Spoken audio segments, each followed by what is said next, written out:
Hello my dear guys, আজ আমি কষে দেখি 19 অর্থাৎ বিভিন্ন ঘনবস্তু সংক্রান্ত বাস্তব সমস্যা কষে দেখি 19 এর 5 নম্বর অঙ্কটি কষে দেখাবো। দেখুন, অঙ্কটি বলছে 5 সেমি দৈর্ঘ্যের ব্যাসার্ধের একটি নিরেট লোহার গোলককে গলিয়ে 1 সেমি দৈর্ঘ্যের ব্যাসের কয়টি নিরেট গুলি পাওয়া যাবে হিসেব করে দেখি। তো এই অঙ্কটি আমি খাতায় কষে দেখাচ্ছি। দেখুন, এখানে আমি লিখে নিয়েছি কষে দেখি 19 আর অঙ্ক নাম্বার বা দাগ নাম্বার হচ্ছে 5। তো এখানে বলা আছে 8 সেমি দৈর্ঘ্যের ব্যাসার্ধের একটি নিরেট লোহার গোলককে গলিয়ে 1 সেমি দৈর্ঘ্যের ব্যাসের কয়টি নিরেট গুলি পাওয়া যাবে হিসেব করে লিখি। তাহলে প্রথমে লিখবেন গোলকের ব্যাসার্ধ।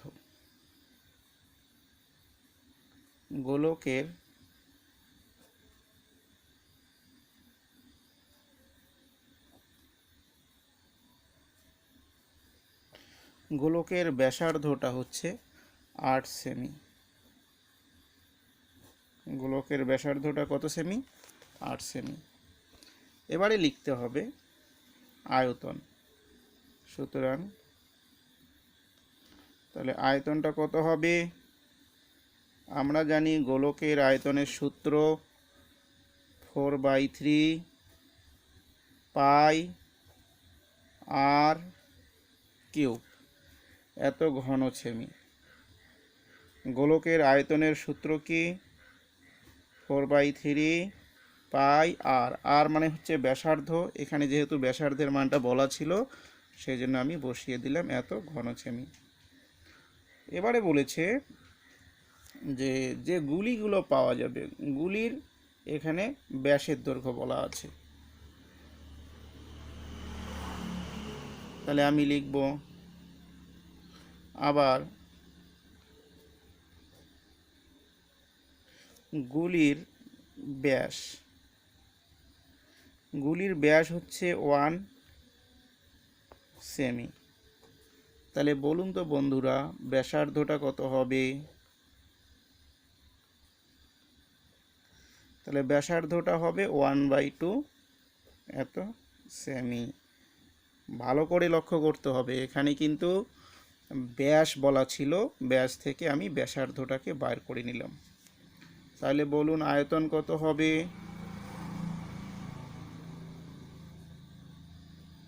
তাহলে আয়তন হবে 4/3 পাই আর কিউব, আর এর জায়গায় লিখব 1/2 তার কিউব এত ঘন সেমি।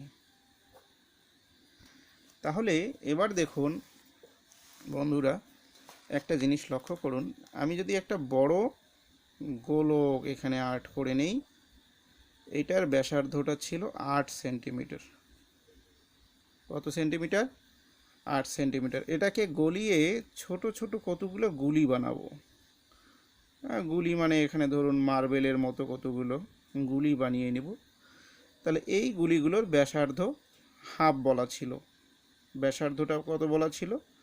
মানে ব্যাসটা বলা ছিল, ব্যাসার্ধটা আমি 1/2 সেন্টিমিটার বাইর করে নিয়েছি। এই ছোটোগুলোকে বলা হচ্ছে গুলি, 1/2 সেমি। বোঝা গেল?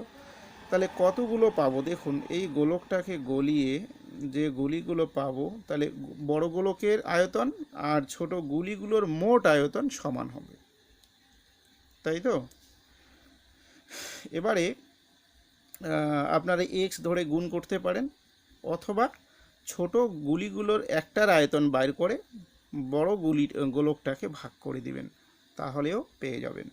তাহলে ছোট গোলক বা গুলির আমরা আয়তন বাইর করে নিয়েছি, সেই আয়তনটা দিয়ে ভাগ করে দিলে মোট কতগুলো ছোট ছোট গুলি পাওয়া যাবে সেটা আমরা পেয়ে যাব। সুতরাং তাহলে মোট গুলি পাওয়া যাবে,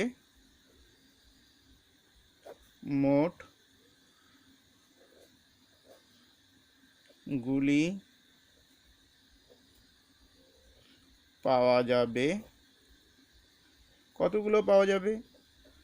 বড় গোলকের যে আয়তনটা সেটাকে উপরে লিখব 4/3 পাই আর কিউব মানে হচ্ছে 8 কিউব, আর ছোট গুলির আয়তন 4/3 পাই আর কিউব মানে হচ্ছে 1/2 তার কিউব, এতটি গুলি পাওয়া যাবে। তাহলে আমি ডান দিকে টি লিখে দিলাম। তাহলে দেখুন 4/3 পাই 4/3 পাই কিন্তু ক্যান্সেল আউট হয়ে গেল। উপরে থাকলো 8 কিউব আর নিচে থাকলো 1/2 তার কিউব। তাহলে এটা কি লিখবেন, 8-এর কিউব করলে কত হবে বন্ধুরা? এখানে 8-এর কিউব করে দেখুন, তাহলে 8 × 8 = 64 হবে। তাকে আবার 8 দিয়ে গুণ করলে 4 × 8 = 32, 2 হাতে থাকলো 3, 6 × 48 আর 3 = 51, 512 পেয়ে যাবেন।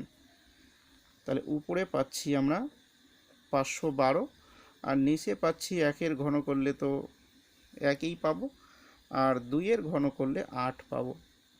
এবার দেখুন 512 ভাগ পাল্টে গুণ, 8 উপরে যাবে নিচে 1 আসবে, তার মানে 512কে আবারও আমাদের 8 দিয়ে গুণ করে দিতে হবে। তাহলে ইন্টু 8 যদি এখানে রাফে করি, তাহলে 8 × 2 = 16, 6 হাতে থাকলো 1, 8 × 1 = 8 আর হাতে 1 = 9, 5 × 8 = 40, মানে 4096টি। কতগুলো গুলি পাওয়া যাবে? 4096। 8 × 12 = 96, 5 × 8 = 40, এতটি গুলি পাবো আমরা। তাহলে এই ছিল আজকের অঙ্ক। থ্যাংক ইউ, আজকে এই পর্যন্ত। Bye bye.